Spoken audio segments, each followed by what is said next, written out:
I woke up with both legs gone, left with just 2 stumps. The man I called a brother betrayed me and stole my life. But fate sent me back in time, yet trapped inside this broken body. With nothing left to lose, I even gambled my own house on this game. I awakened a divine blessing that broke every single rule. In just a few days, I became the absolute #1 on the entire leaderboard. This is only the first step of my revenge, because I know that virtual powers will soon invade the real world. And when that day comes, that bastard is going to pay back every single penny. The story kicks off on a rainy night right in front of the Sunrise Group building, where our protagonist Shenqing walks out accompanied by his trusted subordinate under the same umbrella. And the guy with glasses checks the time, mentioning that he has already been working by his side for 3 years, making our protagonist promise that he will recommend him for a huge promotion as soon as they close their next contract. But the guy just keeps checking his watch with a super suspicious attitude, which catches the attention of Shenqing, who finds the rush weird and asks if some kind of emergency happened.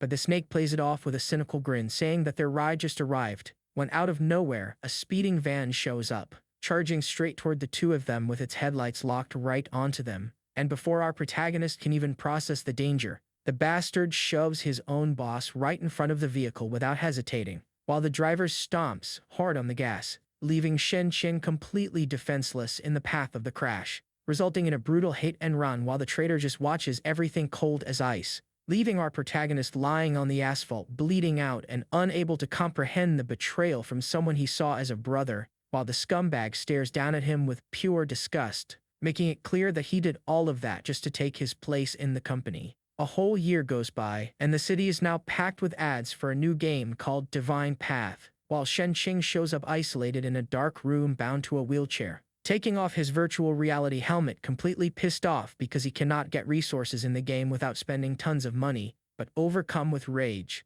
he ends up losing his balance in the chair and crashing face first onto the floor in the middle of all the mess in the room, causing the family picture frame to fall and shatter the glass into several pieces, where he looks at the photo of his younger sister and remembers the living hell he went through, since after losing the ability to move his legs, the traitor Xiao Tianchai stole his position at the company, and even forced his sister to marry him, promising to pay for the treatment, leaving our protagonist consumed by hatred, swearing he will end this bastard's life, deciding to storm the company headquarters in broad daylight, busting through the president's office door in pure rage with his wheelchair, where he comes face to face with Xiao Tianchai himself sitting comfortably in the executive chair, who immediately lets out a smug grin asking what brings him there, with our protagonist demanding to see his sister right this second. But the villain mocks him, saying the girl was disobedient and that is why he locked her up where nobody can see her without permission, making Shenqing lose his temper in the face of so much cruelty. But his rival stands up laughing and reminds him that he runs absolutely nothing in here anymore,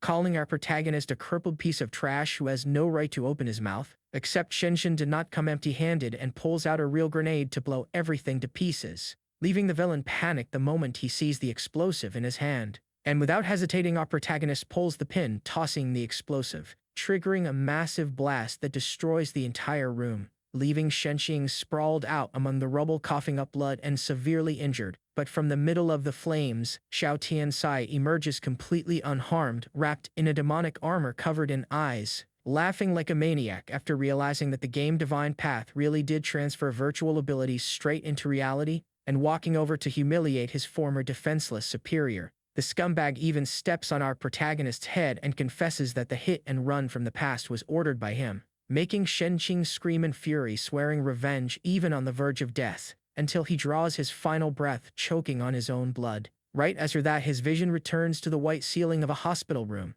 and our protagonist suddenly wakes up gasping for air in pure shock, not knowing if he somehow survived or if he ended up going back in time, becoming thrilled upon realizing he received the second chance from the heavens to start fresh. But as he pulls back the covers, he sees that both of his legs are still completely bandaged up, growing desperate to know at what point in the timeline he woke up, until he checks the clock on the wall showing the date of March 18th of the year 2689, realizing he was reborn 1 year ago, exactly 1 month after suffering the car accident, becoming furious for returning with his body already crippled instead of going back before the hit and run, when suddenly the door opens and his beloved sister comes running into the room, leaping into his arms, crying tears of relief to see her brother finally awake from the coma, which fills Shenqing's heart with warmth seeing young Xiaotong safe and sound, with the girl emotionally promising that she will take care of him for the rest of her life, making our protagonist remember the abuse she suffered in the future and swearing he will not let anything happen to her this time, determines to find a way to fix everything before it is too late, until that coward Xiao Qiangkai shows up at the door carrying gifts with the most shameless face, faking remorse and saying he is so sorry for failing to protect his boss on that fateful day, which makes our protagonist's blood boil with the urge to unmask the killer right on the spot, while the fake friend smugly explains that he took over the leadership of the company and that the guilty driver was already arrested, making our protagonist take a deep breath and swallow his anger, realizing that, without solid proof, accusing the villain right now would be suicide, thinking quickly about what his next move should be to turn the tables, while the guy tries to act caring and asks Xiao Tong to leave with him, until Shen Qin's gaze fixes on the view outside the window, spotting a massive billboard on the street promoting the launch of the game Divine Path, instantly remembering the armor he saw in the future, and that the powers from this game become real, and seeing the traitor reach out his hand to touch his little sister. Our protagonist barks a cold order telling him not to lay a finger on the girl, leaving the fake subordinate startled by that sudden shift in attitude. But Shen Qing plays it off right after saying he just wants to be alone with his sister and pretends to trust the company in his hands, making the scoundrel accept the request and say goodbye pretending to be a loyal servant, while our protagonist keeps glaring at his back with complete contempt, and the moment he shuts the room door in the hallway, Xiao Qiansai scowls in hatred, grumbling about why that bastard did not just die in the crash. While inside the room, the young girl worriedly asks what is going on with her brother, and Shen Qing points with determination, telling her to use all of his savings to buy an immersion gaming pod for the new game, with the advertisement for Divine Path glowing outside, leaving the girl stunned, since he always used to say that games rot the mind. But our boy's focused and knows he will use this game to rewrite his destiny. Meanwhile, back at the company, the scene cuts to the main management office door, where the traitor Xiao Tanshai is seen sitting in the executive chair humming completely relaxed, when an employee walks in to report that Shen Qing used all his savings to buy a gaming pod and is not interfering with business at all, making the scoundrel celebrate, saying that the more his ex-boss focuses on games, the easier it will be to steal the position for good, looking at the photo on the desk and thinking he will spare our protagonist's life as long as he stays quiet in his corner, ordering the minion to fulfill any request the guy makes about the game just to keep him busy, with the employee confirming the order by calling him vice manager, which makes the traitor immediately scowl, demanding respect for his new post, forcing the subordinate to swallow hard and correct his title to general director before things go wrong.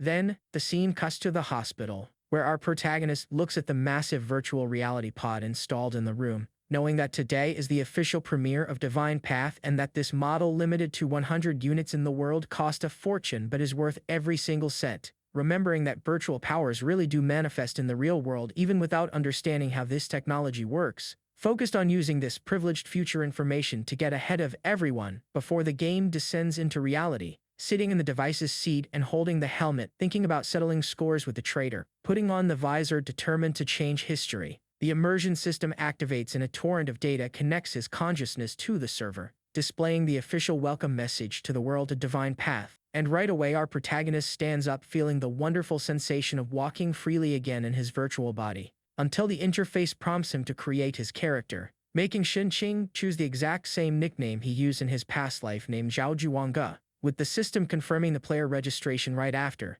opening the panel to choose his starting class, where the guy analyzes that time is the most precious resource and he needs to level up as fast as possible, deciding to select the archer class, which he already had complete mastery over in his previous life, getting wrapped in a glow during the transition, spawning equipped with silver armor and a flashy red cape, receiving a special illumination straight from the heavens, revealing that by being a user of the luxury pod he gained a hidden class called Shadow Archer with a Night Clan bloodline, leaving our protagonist impressed to see the absurd advantage that this exclusive pod offers, checking the stats that grant 10% more accuracy, critical strike, and evasion along with 15% speed during the night, concluding that his nighttime hunting speed will simply double, leaving any other player far behind. Next, the interface presents the beginner gift pack selection with 3 types of chests, and Shen Qing quickly recognizes the trap, knowing that the gold and purple chests require ridiculous amounts of money to open, remembering that in his past life he was so poor that he could only get basic gear made of straw and wood,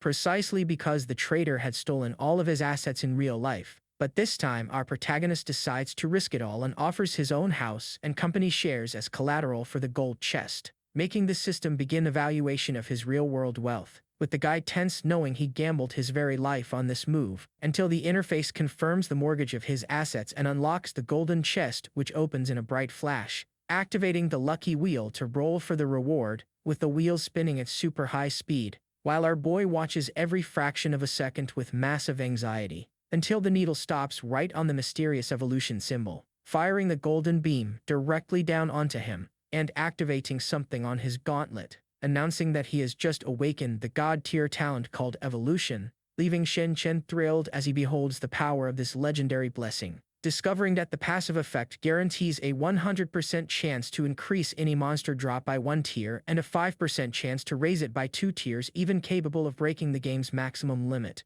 alongside an active effect that allows him to enhance item skills or gems by 2 levels with a 24-hour cooldown, realizing he hit the jackpot and that while others grind for bronze and silver gear, he will be swimming in rare treasures, confident that he will soon find the item capable of transferring all this power into his body in the real world. The countdown finishes, and the system authorizes entry into the map, teleporting our archer through a portal, making him appear in the starter village plaza, which is already packed with beginners, noticing that most of them are using basic virtual reality helmets just like he did before, when suddenly, a commotion down the street catches his attention, showing a group of players frantically chasing after a wild chicken, with a guy screaming all hyped up after discovering that killing chickens gives experience points and meat, attracting other beginners who dash over wanting to join the fight, making Shen Qing chuckle upon realizing he does not need to worry about these guys since they settle for so little, turning his back and heading on his way while the crowd brawls over the bird, leaving the mess behind without wasting time on nonsense. Our protagonist walks to the forest entrance on the outskirts of the town, focused on hunting strong monsters to secure the extra rewards for the server's first boss kill, opening his inventory to check his starter items where he only finds a plain bow and a cloth tunic, realizing it is not worth spending his active evolution on such weak gear, but knowing that if he does not use this daily cooldown ability he will end up losing a massive advantage right at the start, looking to see if there is anything more valuable in his profile that deserves to be upgraded, until he gets the brilliant idea to test the effect directly on his own skills, selecting his Night Clan bloodline as dark energy begins to wrap around his gauntlet, spreading shadowy energy all over the armor and across the guy's chest, summoning a gigantic shadowy silhouette that rises behind him, with Shen Qing activating the evolution command, making a spectral helmet appear, along with shoulder armor and full chest armor on the entity, with the system confirming the successful bloodline evolution, awakening the legendary Night King bloodline, granting 25% a hit rate, critical damage, attack speed, and evasion, plus 100% movement speed, doubling everything at night, adding the power of life, which increases max health by 1,000 points plus 100 extra points for each new level reached, alongside the life arrow effect, which guarantees an absolute critical hit for every 3 shots fired. Our protagonist is already starting to get overpowered, which leaves Shen Qing amazed to see that his risky bet worked out perfectly and now he is a true machine in the early game. Then, he opens his status panel and is stunned to see that his max health jumped to 1,200 points along with several other boosted stats, celebrating that with this starting power he will be able to solo the forest monsters with ease, stepping into the wild wolf area knowing that his bloodline buffs double during the night, pushing forward toward the depths of the dense woods, until he hears the sound of chaos coming from straight ahead, where he spots a party of beginners teaming up against a wounded wild wolf. Watching from a distance and thinking that hunting in a team helps at the start but splits all the experience and items, while the group's warrior corners the beast thinking that victory is already guaranteed, making Shen Qing shake his head, calling the guys idiots, remembering that wolves are creatures that always hunt in packs, and right when the assassin tells everyone to attack together, the wounded wolf lets out a piercing howl calling reinforcements to the fight, making multiple pairs of glowing red eyes appear through the bushes, making it clear that the monster ambush has just begun, which chills the warrior's spine as he sees the insane amount of beasts surrounding the squad, while the archer enters total panic, not knowing what to do, until one of the wolves pounces from behind, tackling the assassin, sinking its fangs into the guy's neck while he screams in desperation, forcing the archer to fire off arrows blindly trying to save himself, begging for the beasts not to get close to him, but the pack charges with full force and shreds the poor guy in a matter of seconds, while the warrior tries to hold back the bite of another wolf complaining about the game's realistic pain, and the mage flees in tears calling for help before getting surrounded, leaving the warrior with nothing left but to accept defeat and respawn back at the starting point, Seeing the perfect opening, Shenqing summons his bow, making the Shadow Knight manifest behind him, smiling as he prepares to take down the prey at the exact right moment, firing a precise shot at high speed, hitting the wolf's head square on, dropping it dead on the spot, with the system confirming the elimination of the level 3 wild wolf, making our protagonist jump straight to level 2, gaining bonus stats and 110 more health points, while he collects the loot, which thanks to his talent automatically evolves into advanced wolf meat with continuous health regeneration, when suddenly 3 new wolves charge right toward him, with Shenqing staying calm, wanting to test his speed and evasion in real practice, dodging the first creature's leap with ridiculous ease, landing with agility, and daring the beasts to try and catch him, taking off into a sprint, leaving the wolves eating his dust behind. Surprised to notice that even at level 2 his movement speed surpasses the wolves even in broad daylight, getting excited by the idea of hunting down the region's boss right away to farm tons of early experience, sprinting up the hill while the monsters fall behind, making the beast stop at the forest border, unable to keep up with his pace, while our boy crosses the territory border, realizing he just entered the bison area where the monsters are level 5, when suddenly someone calls out to him from right behind,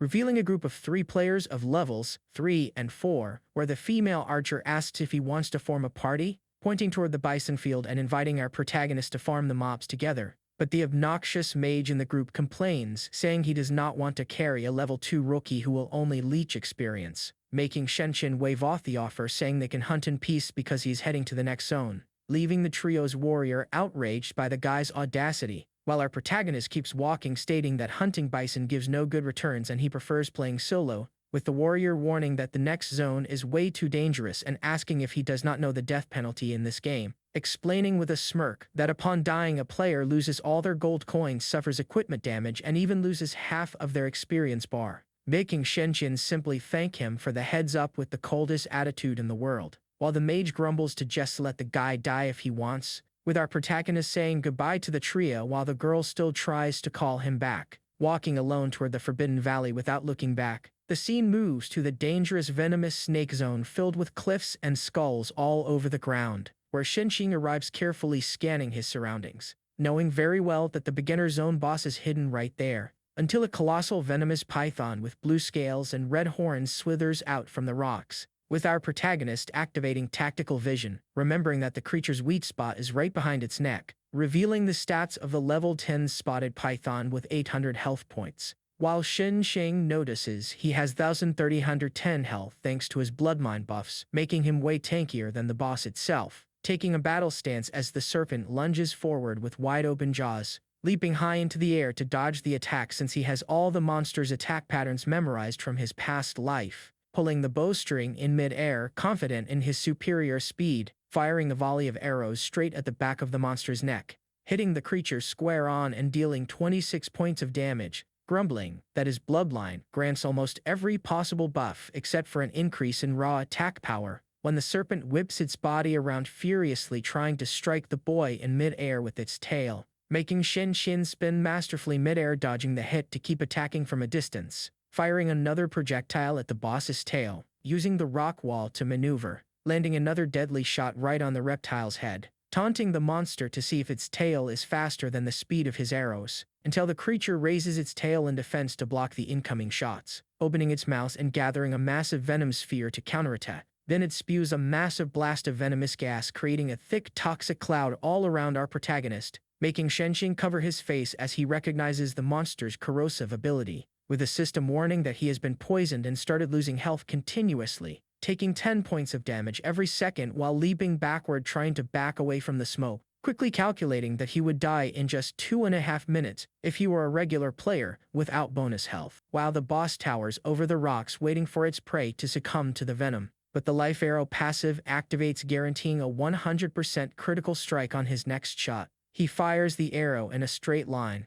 but misses, and even the boss is left puzzled at how he missed, except this arrow is homing just like a missile, curving back around to strike the monster's head, tearing away over 100 health points in a single hit. Right after that, another arrow is fired into its belly, making the serpent roar in pain as its health bar gets cut in half, with Shenqing noticing that the reptile's belly is much softer and more vulnerable than its scale-covered neck, What I do not get is how our protagonist did not know that, considering he claimed to know everything about the giant snake in his past life. But let us keep going. Right then the boss slams into the ground, which gives way, causing our protagonist to tumble into a pit trap, making the guy admit that the starter area boss really has some dangerous tricks up its sleeve, while the serpent appears at the top of the pit staring down at its trapped prey below, gathering another wave of green venom to finish the job, doubling the toxic damage to 20 points per second, dropping the guy's health to 600 points. But Shenxing does not lose his cool and opens his inventory, already thinking about the rare items he's going to grab,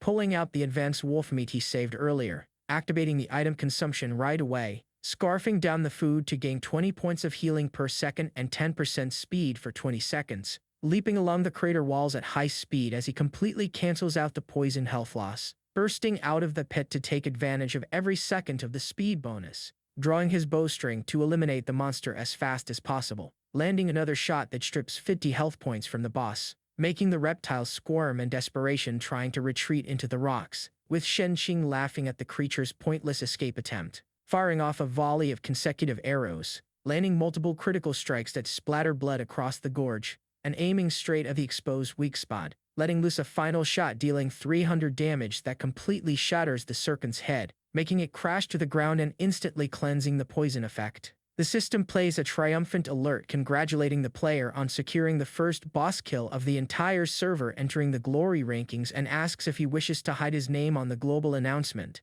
with Shenxing deciding that he has already swallowed too much humiliation in his past life and will not hide in the shadows, refusing the anonymity option to make the entire world fear his nickname, blasting a highlighted golden message to all players announcing the legendary victory of Zhaoju Wanji over the giant serpent king, making the announcement cover the starter village skies, leaving everyone completely jaw-dropped, with the beginners who were still hunting chickens completely unable to understand how someone already managed to solo the zone boss, generating widespread shock in the central plaza, with the crowd losing their minds in disbelief over that player's speed. While back in the forest, the hunting trio just managed to take down a giant wolf after a ton of effort, with the warrior celebrating, all confident, thinking he defeated the region's main boss, and a mage laughing away, believing their party was the first to clear the map, while the archer celebrates the teamwork, making the leader hold the girl's chin with a smug grin, promising fame and glory for sticking by his side, until the massive golden banner appears in the sky announcing our protagonist's achievement, leaving the girl stunned upon reading the message,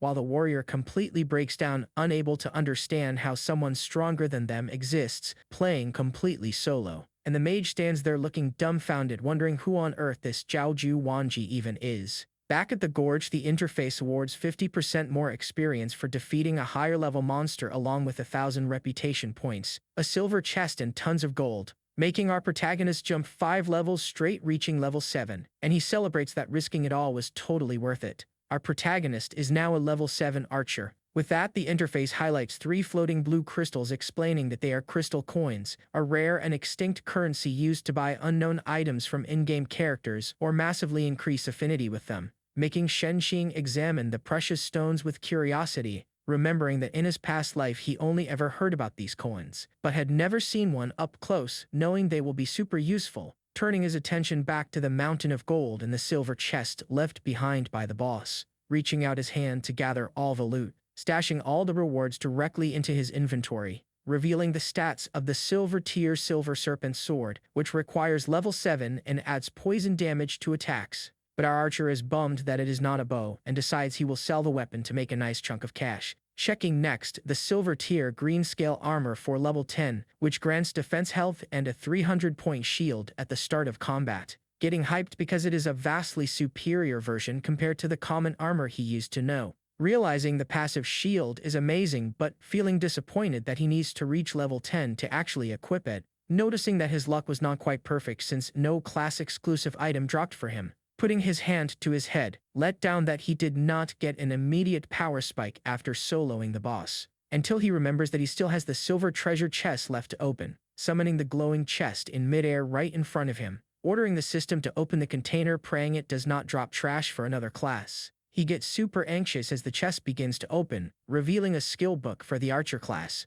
with the system explaining that this is the silver tier skill 7-star chain arrows, which consumes 50 mana to fire 7 consecutive arrows, dealing true damage equal to 1% of max health with every hit. leaving our protagonist thrilled after confirming he pulled an archer-exclusive skill that is purely insane. Determined to rush to level 10 as soon as possible to unlock this devastating power, when suddenly a faint female voice echoes from a dark crack in the rocks crying for help, making Shen Qing leap across the stones toward the cave, finding a woman dressed in white cornered by several smaller serpents, trembling in fear on the ground surrounded by human skulls, making the guy instantly recognize Madame Gu, who used to be just an ordinary town resident, remembering an old post on the game forums that talked about a hidden quest to rescue this woman's daughter, which most players mocked in the comments thinking it was a total lie from the author, while the woman reaches out her arms begging for help, saying she hid in here while running away from the giant serpent, making our protagonist walk over calmly, letting her know that the monster has already been defeated and she can safely come out.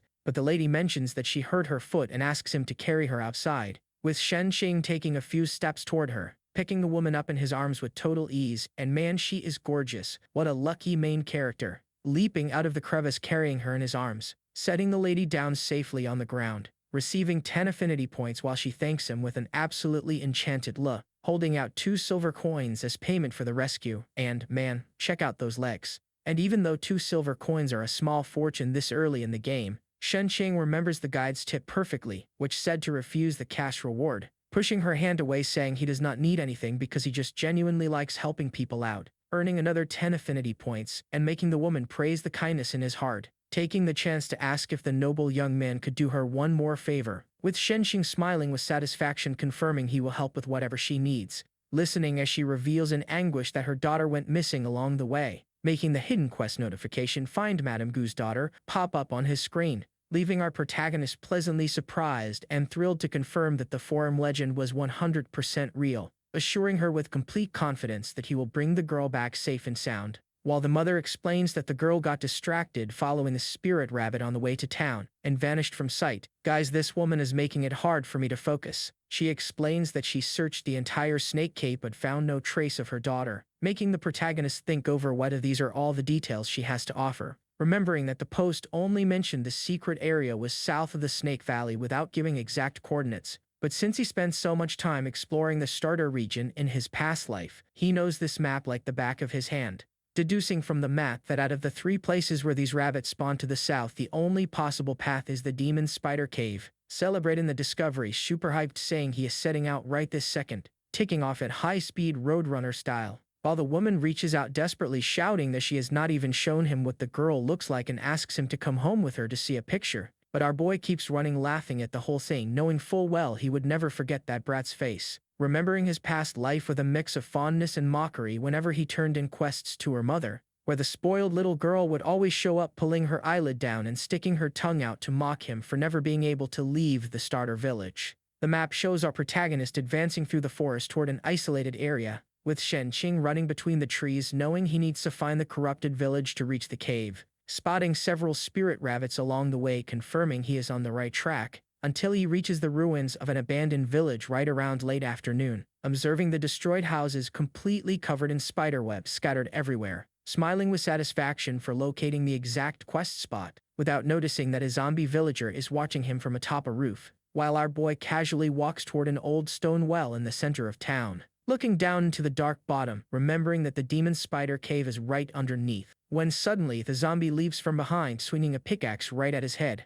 making our protagonist dodge with a clean sidestep while the strike smashes into the dirt, landing a spinning kick that sends the creature flying through the air, sending the monster crashing down with a snarl, until Shen Qing fires a pinpoint arrow that pierces straight through the zombie's chest, dropping the enemy to the ground while a second zombie dives from the roof trying to catch him off guard, with our archer readying another quick shot that strikes the creature right in the forehead, making the monster collapse lifelessly against the rubble, celebrating that after grinding this spot so much in his past life he has every single ambush memorized in his head, until he notices several spider hatchlings crawling out of the corpse's chest and mouth, realizing that the villagers were infested by the monsters and that if he does not clear the area, the enemy count will just keep multiplying. He steps forward, crushing the spiders, with the interface announcing his level up to level 8, boosting his max health to 1,970 points and raising all his stats, looking at the sunset and deciding to wait for nightfall since the spider boss is level 12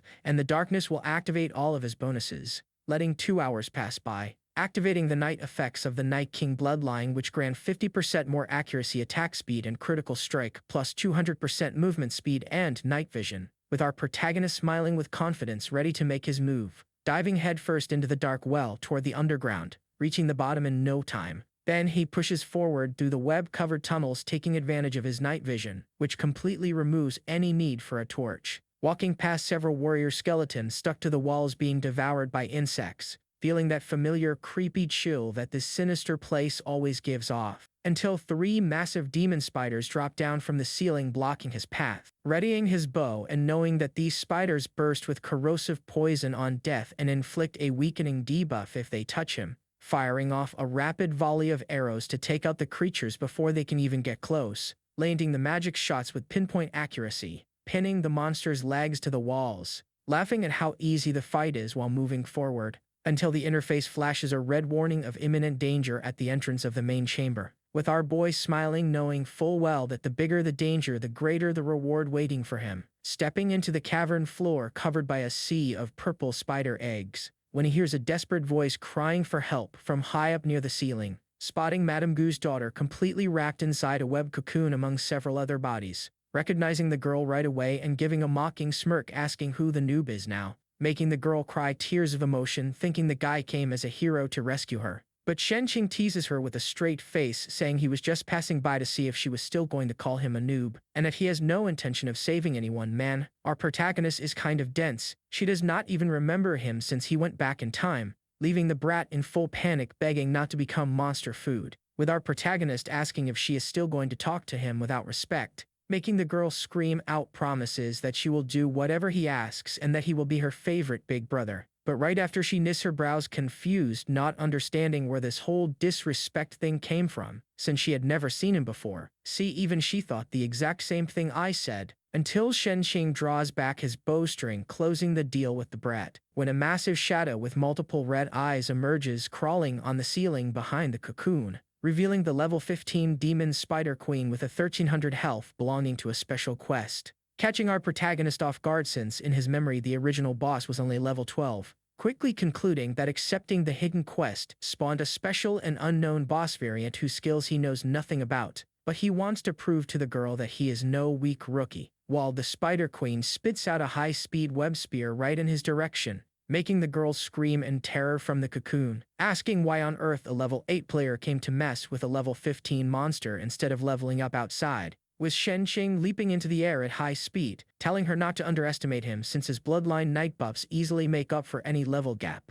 while the queen's web hits a massive rock, sticking to it with full force, allowing the monster to yank the giant boulder using the web like a deadly whip, hurling the massive rock in a straight line to crush our archer. But Shenqing performs an acrobatic leap over the projectile, mocking the sluggishness of the spider's attack. And while still in the air, our protagonist fires an arrow at the monster, but the Spider Queen spots the attack coming her way, catching the arrow tip in mid-air with effortless ease using just one claw, leaving our protagonist shocked to witness the absurd defense of that creature, when the monster opens its mouth and unleashes a terrible sonic wave that echoes across the entire cavern, making the girl trapped in the cocoon scream in desperation, telling him to cover his ears immediately, with our protagonist covering his ears trying to cushion the blow, taking a direct hit from the sound blast that hurls him violently across the chamber, crashing awkwardly onto the ground, taking 140 points of damage, while the interface inflicts paralysis, cutting his speed in half, and blindness, reducing vision and accuracy by 30% for 17 seconds, making Shenqing's vision go completely blurry, realizing that this secret boss has totally overpowered skills, until the girl screams, warning that the real danger just popped up right under his feet, showing dozens of purple eggs hatching and releasing a massive swarm of spider hatchlings, which start crawling directly toward him, with the guy throwing kicks to knock away the little venomous pests. But the amount of bug spawning seems never ending, leaving our boy frustrated with the infestation getting out of control, until the small monsters crawl onto his body, sinking sharp stingers into the guy's shoulder and neck, causing continuous pain, forcing Shenqing to think fast for a way to counterattack before getting drained, unleashing an explosive shockwave that sweeps every spider off his body all at once, while the queen readies a massive piercing web drill in her mouth, firing the lethal projectile in a straight line to skewer the boy, who performs an acrobatic jump, dodging the blow at the very last second, watching the debuffs wear off and deciding he needs to focus on bringing down the queen first, while the girl weeps inside the cocoon, saying that at this rate he is just going to end up as spider food, and cries for a stronger warrior, making our protagonist analyze the fight, realizing that targeting the monster's upper body is useless because she blocks any direct arrow, building up momentum to jump toward the web-covered ceiling, grabbing a sturdy thread with one hand, coming face to face with the creature, making the spider let out another sonic screech at point-blank range, with Shenqing predicting the exact attack and seeing this as the perfect chance to strike, tying his own feet to the web so he hangs upside down without getting blown away, leaving the maiden baffled, unable to understand why he chose to tie himself up to take the attack chest out, until the queen fires the sonic wave directly into the archer's face, hitting our hero with maximum power without budging him from his spot, taking only 140 damage and leaving his health still at 1,650 points, with Shen Qing drawing back his bow with total calm, telling her that now it is his turn to strike, leaving the brat jaw dropped, realizing the guy remained completely unfazed and has almost 2,000 health points, firing a pinpoint shot upward straight toward the monster, which once again catches the arrow in midair, thinking she shut down the attack with ease, letting out a mocking laugh, believing the strike was completely useless, with the girl calling our protagonist an idiot for repeating the same move that does not work. Except the fired arrow was just a distraction because there was a second arrow curving perfectly through the air around the monster, brutally striking the queen's rear abdomen, which explodes in a critical flash, dropping the boss's health down to 1,044 points with this genius counterattack, making the girl realize that the first shot was just bait to distract the upper defense, while Shen Qing knocks the next arrow, smiling after nailing the spider's real weak point, filling the girl's eyes with hope as she sees that he really can win this battle, making the enraged queen charge frantically along the web straight toward our boy, while Shen Qing leaps, firing fresh shots to keep the beast busy, hopping between webs with incredible reflexes, with the girl shouting from the cocoon telling him to get down right now before the sticky web starts gluing to his feet. But our protagonist simply silences her with a glance without paying attention to the warning, tracing a complex route leaping from thread to thread around the queen, leaving the little girl furious, saying that ignoring a maiden's advice will cost him dearly, while Shenqing thinks to himself that the plan is almost complete, but his body is now covered in webs locking down his movements, making the girl cry out, thinking his defeat was sealed by his own stubbornness, while the colossal demon spider queen approaches triumphant before her helpless prey, letting out a sinister cackle ready to finish off our hero, opening her fangs to deliver the piercing web drill point blank toward his chest. That behind the web, Shenqing lifts his head with a wicked grin, revealing he walked into the trap on purpose to flip the script. Then all the support anchor points of the webs snap at the exact same time, leaving both the spider queen and the girl in utter shock, not understanding what just happened, causing the entire web structure to crash in freefall, pulling everyone toward the bottom of the cavern, with the maiden realizing that Shenqing used those earlier jumps to slice through all the web anchors with his arrow tips, tumbling into the empty air in panic and screaming desperately for the guy to save her, making our hero land with absolute perfection, catching the girl in his arms midair, leaving Yang Gulinger blushing all over, admitting he is way sharper than he looked, while the spider queen also manages to land without taking any damage, until Shenqing drops the girl right on her butt on the ground with zero hesitation, making the brat complain about his rudeness, asking if that is how you treat a defenseless maiden. But our protagonist tells her to shut up, warning that the fight is far from over, watching the monster start casting another skill, suspecting that this chant might be the wind-up for another sonic blast, with the girl hiding behind him scared, while an endless tide of small spiders crawls out from the rubble responding to the queen's call, surrounding the two of them from every angle in the hall, making Shenqing think that since he already saved the girl, the best move is to fall back and cook up a new plan outside, grabbing Gulinger by the hand to run toward the cave exit. But as he tries to step through, he smacks his face straight into an invisible magical barrier, getting thrown onto his back by the sheer force of the impact, rubbing his sore head, not understanding where that magic wall came from, until the system warns that leaving the stage before completing the mandatory quest is forbidden,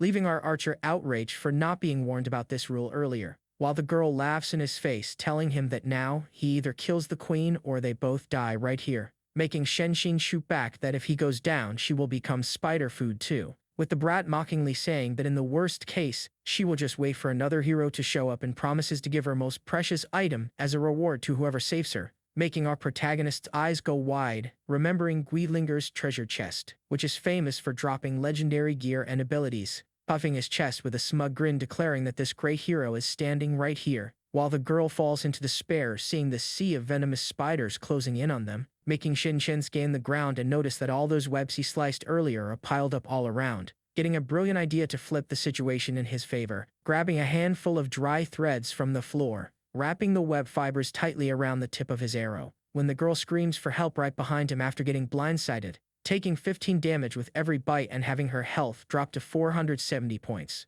forcing Shen to unleash a gust of wind blowing the creatures away while grumbling about how much trouble she is, until the Spider Queen dives down from above attacking them, making our hero pull the girl onto his back to dodge the strike, coming to a stop atop a boulder. Realizing that protecting the girl while dodging monsters ramps up the fight's difficulty to a straight-up hellish level, leaping rapidly from one wall to another at a breakneck pace, while the brat enjoys the ride on his back, finding the sprint super exciting, using his momentum to scrape the arrow tip against the stone generating sparks, while the queen fires a barrage of web spears, trying to skewer the two of them up high, with the projectiles hitting the walls, while the boy keeps grinding for friction, making the webs wrapped around the arrow ignite, turning the ammunition into a blazing projectile, with Shen shouting hyped up, telling everything to burn to ashes at once, firing the flaming arrow directly into the mountain of webs on the ground, making the queen look down in pure panic watching the fire spread, triggering a massive fiery explosion that engulfs the entire cavern floor,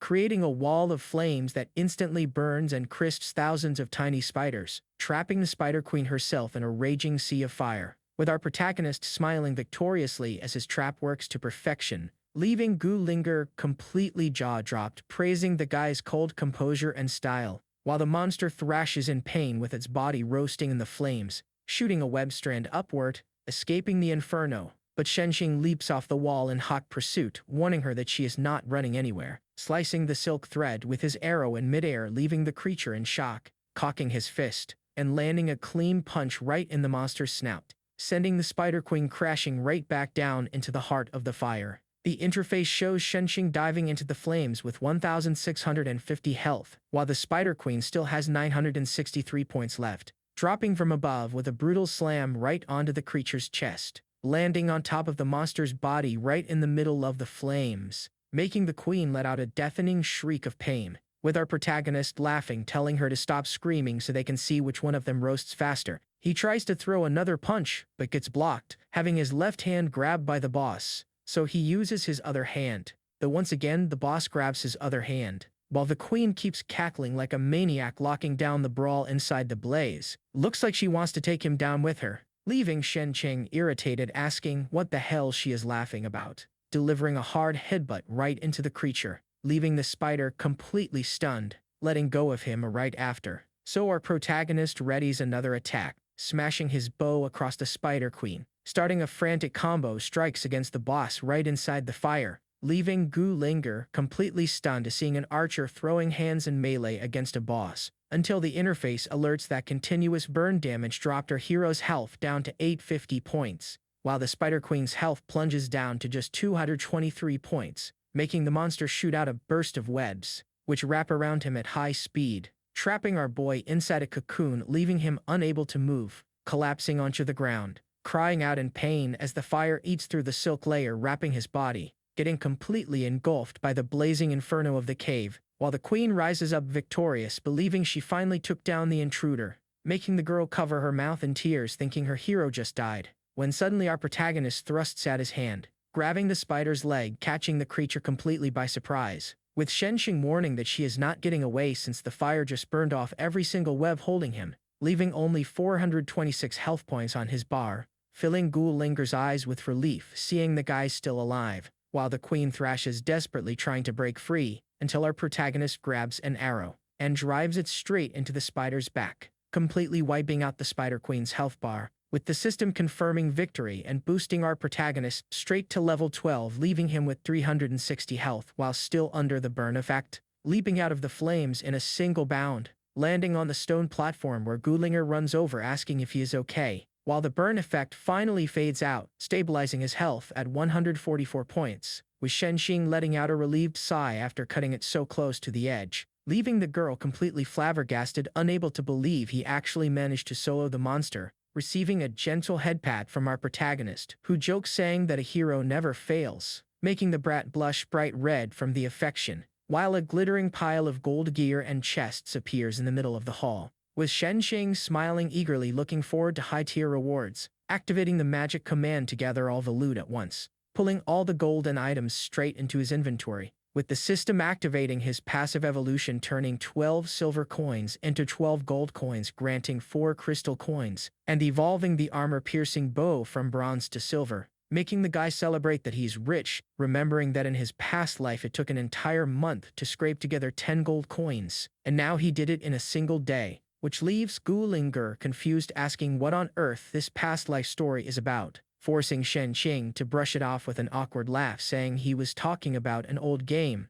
Checking the stats of the silver tier, armor-piercing bow for level 10 archers which gives 50 attack 7% critical strike and reduces target defense by 5 points with every shot stacking up to 5 times, celebrating that he finally got a solid bow perfect for shredding tanky monsters with heavy defense, equipping the new weapon immediately. Also receiving the silver tier fine steel gauntlets, which grant attack speed and 200 mana along with boosting arrow firing speed. Finding the silver tier golden greatsword for level 12 warriors which fires sword waves with 30% of its attack. Thinking the sword looks really cool, but deciding to save it as a gift for later since he cannot use it himself. Discovering the silver tier amulet of life which grants 10 defense and regenerates 5 health and 3 mana points per second, removing the need for healing potions. Celebrating that he hit level 12 with over 2000 health, 136 attack and almost all gear slots filled, until the hidden quest completion notification pops up, granting Gulinger's legendary treasure chest, making a magnificent gold and purple chest appear glowing with a dazzling magical light,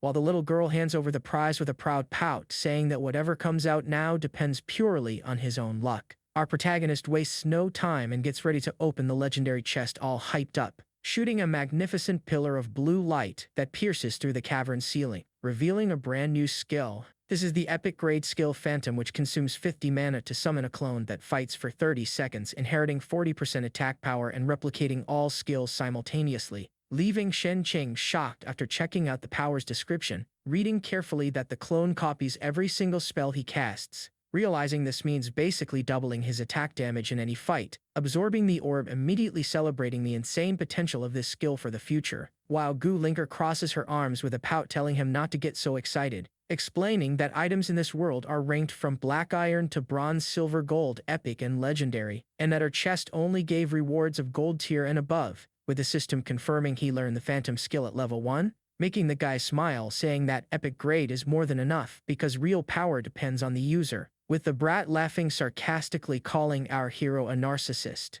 while Shenxing thinks to himself that thanks to his evolution talent, he will be able to upgrade this skill to legendary grade over time, remembering that above all these gears there is still the game's supreme category called Demon God Grade, suspecting that the secret to manifesting powers in real life lies precisely in these supreme items which he needs to track down as soon as possible, until the interface alerts that he already reached the required level to equip the green scale armor and a 7-star chain arrow skill, commanding the system to equip everything right away, getting wrapped in a bright flash as he puts on the new heavy armor, celebrating that his combat power skyrocketed to the point where he can already challenge bosses over level 20, setting off right after towards Sand Village, where he hands the girl over safe and sound to Madame Gu, who weeps tears of emotion hugging her daughter, increasing affinity by 30 points reaching 50 out of 100 in total, with Shenxing planning to hit 100% to unlock a secret treasure-filled dungeon as well as knocking out another profitable quest in the village, while the little girl waves goodbye from the balcony, asking him to come back and play often,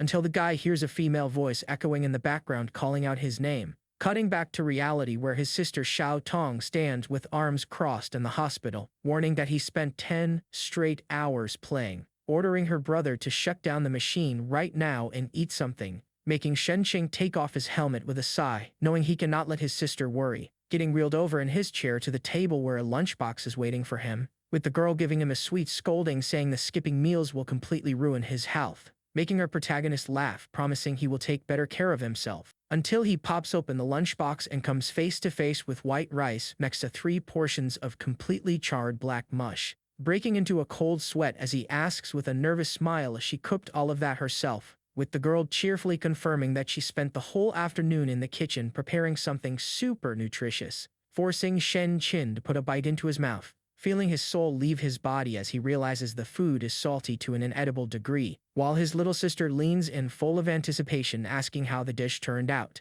wanting to know with an innocent smile if the food tastes good, making our hero swallow the burnt chunk with sheer willpower so he does not hurt the girl's feelings, lying with the straightest face in the world that it is simply delicious, which makes Xiaotong beam with joy to the point of offering him another spoonful of that charcoal, forcing our protagonist to open his mouth laughing nervously to choke down another bite, pretending everything is amazing while his stomach does somersaults, until he starts coughing uncontrollably, gasping for air in front of the startled girl, passing out cold in his wheelchair mouth wide open, leaving the girl in pure panic screaming for help. Cutting the scene to the sign for room 5 in the special care ward, where Shenxing wakes up in bed with bandages on his face groaning from a pounding headache, making Xiaotong cry tears of joy seeing her brother finally awake, with our boy trying to calm her down saying he just felt sick from exhaustion, until the nurse walks into the room with his medical chart and explains that he suffered mild food poisoning, leaving our protagonist shocked by the diagnosis,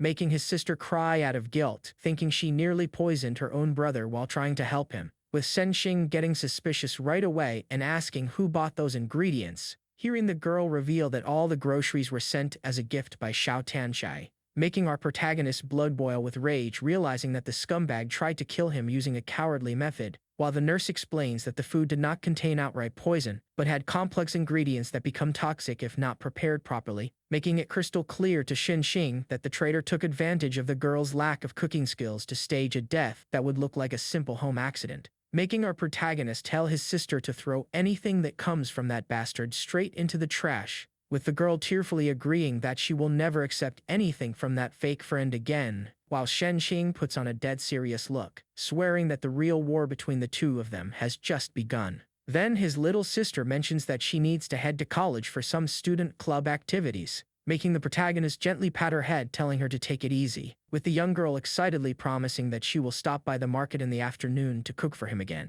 which makes our protagonist sweat bullets, begging to let the butler buy the food instead of her, until the girl skips out the door reminding her brother not to spend the whole day glued to the game, with our protagonist nodding from the bed agreeing with everything just so she leaves, left alone in the room under the watchful eye of the nurse, thinking to himself that he needs to convince his sister to join the game as soon as possible so they do not fall behind when the powers become real, while the nurse stares at the guy, remembering that he used to be a wealthy and handsome executive from the Sunrise Group, taking off her glasses and striking a pose thinking that hitting on him could secure her an easy life in the future, even if he is stuck in a wheelchair, leaning over the bed with obvious intentions calling out his name, whispering in a sultry tone that he can ask for whatever he wants, and she will do anything for his health. Man, I would take that deal. Would you guys take that deal too? Except Shin does not even blink and points straight ahead, ordering her to take him to the gaming pod immediately, leaving the woman fuming in anger, unable to believe she just got rejected for a video game,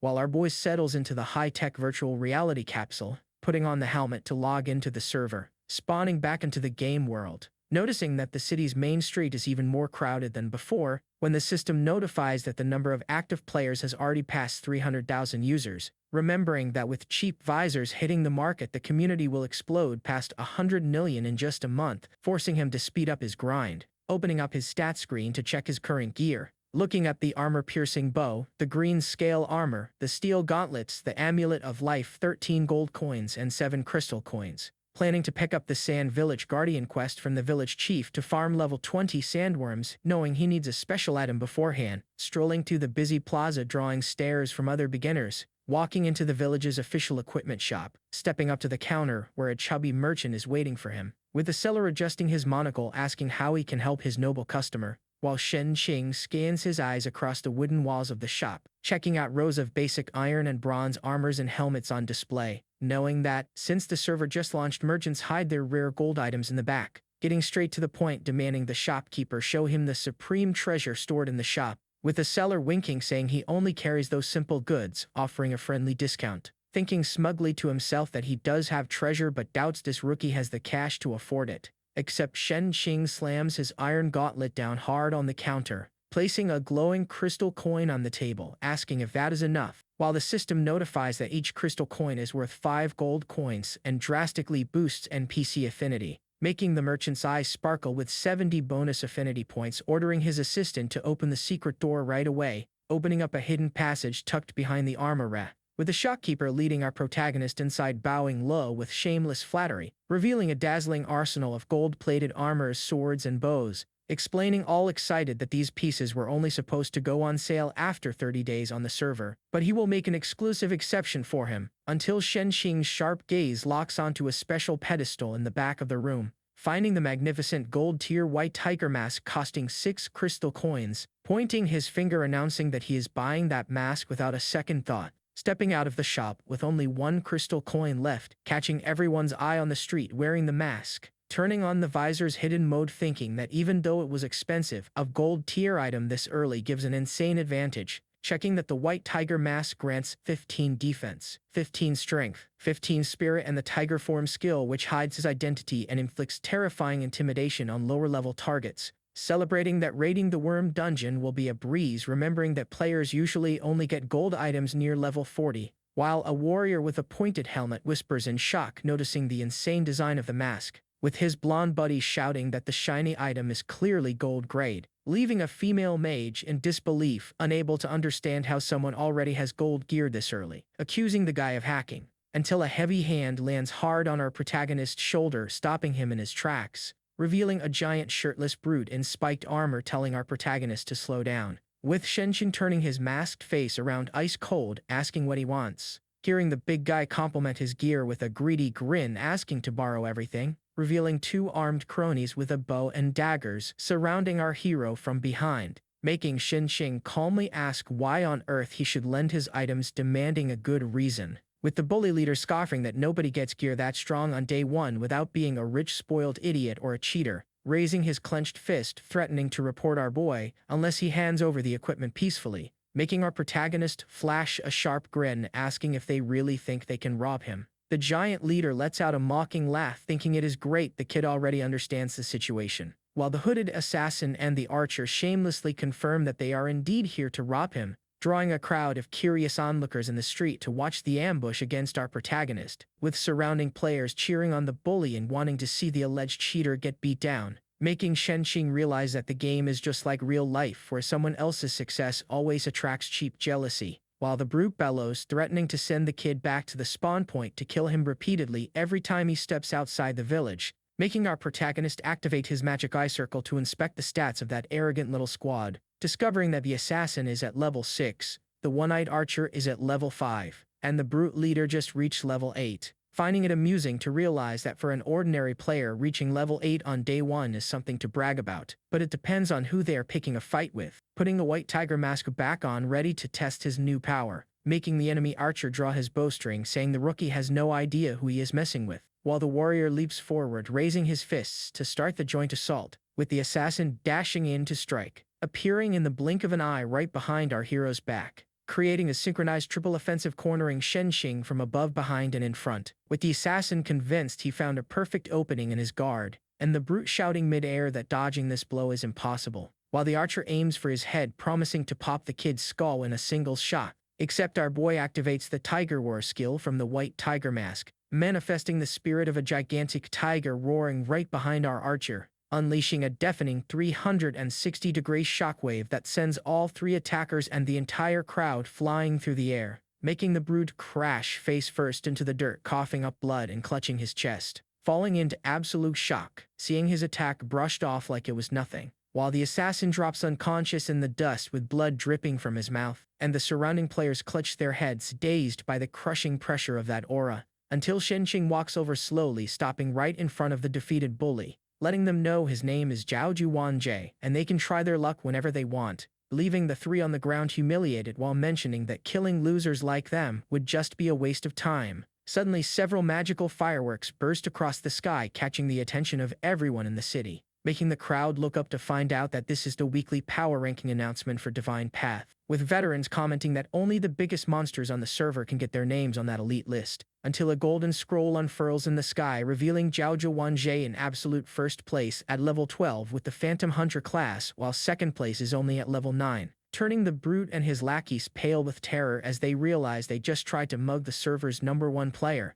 He simply cannot comprehend how on earth someone managed to hit level 12 so fast. The scene cuts to the rustic sand village, where Shenxing walks peacefully through the alleys, spotting a gray-haired elder smoking a long pipe while sitting on the sidewalk, with our protagonist approaching and asking directly if the village chief is running into any trouble, making the old man blow out a puff of smoke, saying that a level 12 rookie could never solve his problems. But Shenxing smiles calmly, saying he wants to take on the Sand Village Guardian quest right away, leaving the elder speechless, not understanding how this outsider already knows everything without being told a word, with our boy playing it off, saying he heard rumors around town while laughing inside, having farmed this quest dozens of times in his past life, making the leader vent in anguish that giant sandworms attack the village whenever night falls, spreading panic among the locals. Remembering the brave, heavily armored warriors hired in the past who were swallowed alive by the monsters and never returned, advising our boy to go train plenty before taking any risks since he is only level 12.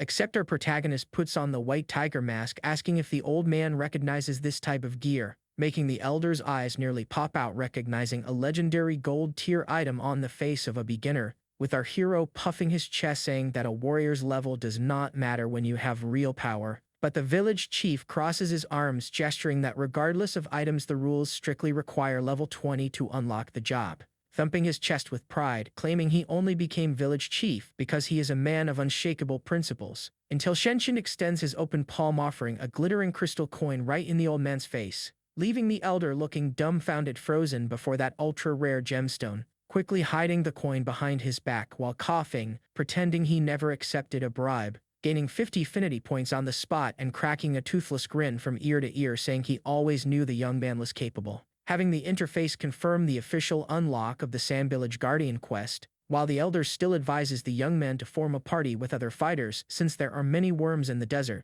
except Shenxing turns his back with a smirk, letting him know he prefers doing everything alone, making the old man offer to send villagers to provide backup during the nocturnal monster assault. But our protagonist lifts his head with a predator's gaze, saying he needs none of that, because he is going to invade the worm's nest right now to wipe them all out in one sweep. The village chief widens his eyes in surprise, asking if the young man is not just boasting, opening his arms to explain that the sandworms dig underground tunnels so deep that ordinary people could never reach their nest, with our protagonist finishing his sentence on the spot, reminding him that the colony is also led by a terrifying mutant worm king, leaving the old man jaw-dropped, unable to understand how the kid even knows about the mutant king's existence. While our protagonist thinks to himself that in his past life he had to complete multiple side quests to discover the secret route, but already has the entire path memorized, taking the chance to propose a bold bet to the village leader, making the elder blink in confusion, asking what this bet is about,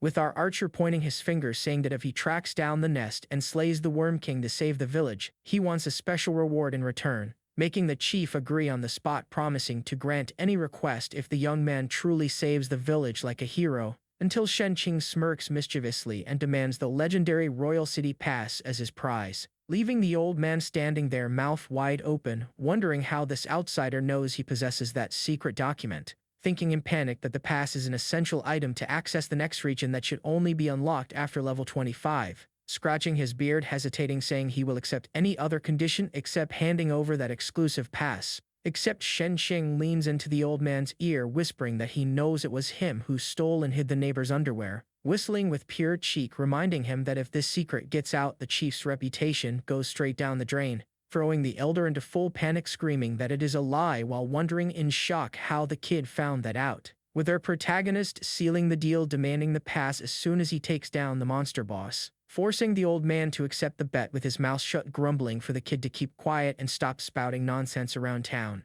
while Shenxing heads off toward the desert, celebrating that, with the capital pass, he can advance to the royal city without wasting time in the beginner village, knowing that in the new city he will find stronger monsters, rare gear, and high-level skill tomes to grab before anyone else, keeping his focus on finishing this extermination quest first, walking alone through the rocky desert canyon, until he arrives before two gigantic boulders blocking a fissure in the ground, grabbing the massive rocks with raw brute force, and hurling the heavy boulders away as if they were toy pebbles, revealing a quicksand crater swirling in a spiral right beneath the earth, smiling satisfied for finding the nest's secret entrance that no ordinary player could ever figure out, opening the system interface to check the time, showing 2 hours and 48 minutes in the afternoon, deciding to wait until nightfall to act safely and take advantage of his class buffs in the dark, when the system notification alerts that his active evolution talent just reset its daily cooldown, leaving Shen Qing thrilled to have another chance to boost his power before battle. Hold on guys, that means our protagonist has only been playing for 2 days, since this is the second time he gets to use the evolution skill.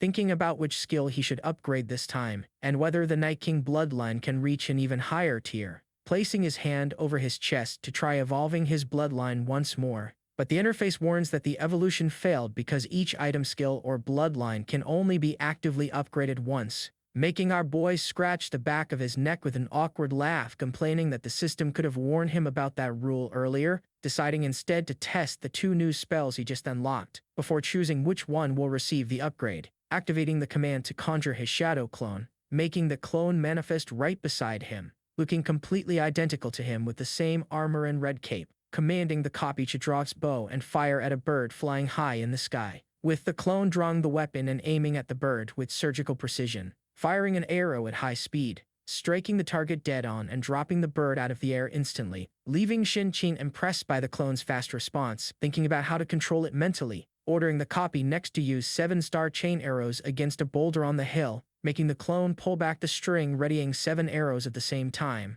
releasing the volley of shots toward the hillside, with the 7 guided arrows flying in perfect formation, sinking simultaneously into the rock structure, blasting the entire boulder into tiny pieces with a monumental boom, leaving our hero pleased to see the skill's destructive power against single targets and monster packs alike. Noticing that the icon for his own skill remains ready, discovering that the clone does not consume the player's original spell cooldown, realizing that combining attacks between the 2 of them can produce a devastating surprise effect in combat, wondering which of the 2 abilities he should evolve first, wishing he could upgrade both right now, until a brilliant spark hits his mind, coming up with the genius idea of having the clone itself use the evolution on the 7-star spell. Man, if this works, it is straight up broken, making the copy hold the skill orb to enhance it. Then the clone successfully uses the enhancement on the skill, with Shen Qing enthusiastically seeing that his innovative gamble paid off, while the interface confirms the successful evolution of the 7-star chain arrow skill. The interface displays the spell's 3 elemental evolution paths, allowing him to choose between ice lightning or fire arrows,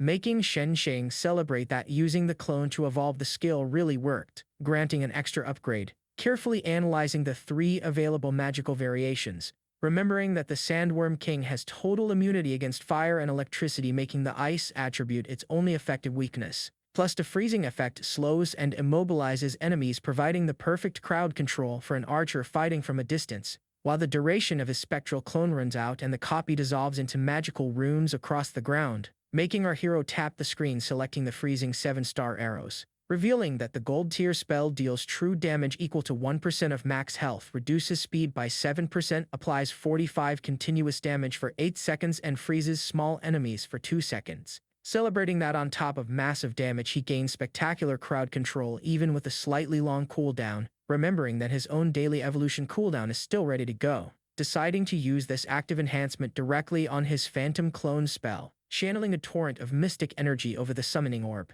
awakening the legendary tier dual phantom skill, which consumes 100 mana to summon 2 clones for 45 seconds, inheriting 45% attack and replicating spells synchronously, becoming fascinated after realizing that he can now summon 2 copies at once, multiplying his options and combat power, waiting 2 minutes until the summoning cooldown is fully ready, activating the dual phantom command, making 2 clones appear, thinking that since the previous clone used up the evolution, this newly summoned copy might have the skill ready to use. But checking the panel reveals that the clone's skills also went on cooldown, deducing that clones inherit the exact current state of the user at the moment of summoning and deciding to test that mechanic more thoroughly later, checking the system clock showing 3 hours and 15 minutes in the afternoon, deciding to step onto the quicksand to hunt some smaller monsters and level up without entering the main boss room just yet, sinking into the desert sand vortex, getting pulled into the subterranean teleportation portal, stepping through the dimensional rift, and emerging on the other side of the portal.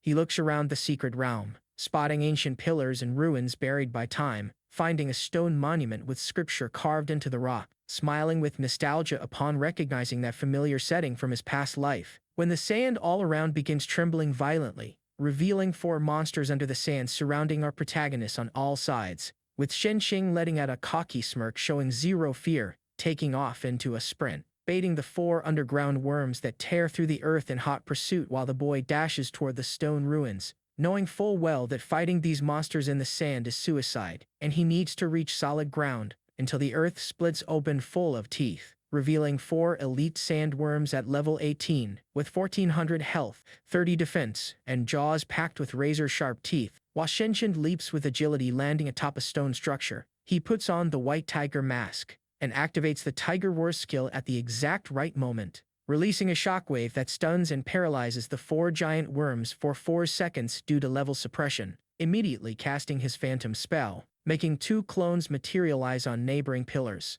charging his bow with frosty energy to fire the freezing 7-star arrows, splitting the targets with his clones so each takes down a different monster, unleashing a coordinated hail of ice arrows straight into the open maws of the paralyzed worms, causing a devastating blast of ice dirt and blood that shreds 3 monsters all at once. Realizing that the only way to eliminate these worms is to hit their mouths mid-jump before they can burrow back down, checking the interface to see that he only needs 22 more experience points to hit level 13, celebrating the generous amount of experience these monsters grant and deciding to take down the last remaining worm even with his ice spell on cooldown, ordering both clones to focus a steady volley of standard arrows alongside him, aiming every shot directly at the lone worm charging across the ground, sinking a barrage of arrows right into the monster's mouth, dropping the creature's health down to 498 points, making the worm screech in agony from the wounds, curling its massive body and burrowing in desperation to flee back into the depths of the earth, with our archer watching it escape, knowing he is super close to finishing the counter, while the stone monument lights up 2 glowing runes in response to the kills,